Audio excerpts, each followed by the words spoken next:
Yeah, check how long the last one come. I think he come about 5:30, 29. So I go check out before now come. 5:29. I'm going to check when the next one come.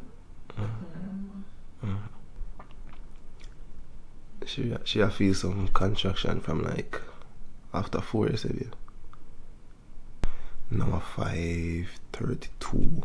It's currently 7:59 and we're gonna leave out and go to the hospital now. This is me, that just arrived and thing. So still I feel contraction, so later on today she gonna get induced.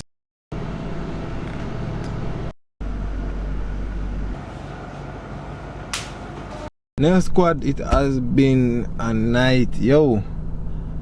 Whoa. But I can gladly say my son is finally here. Good morning, peeps.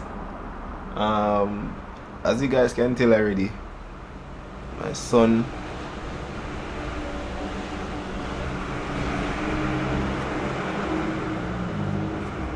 as you guys can tell already, my son is right here in my arms.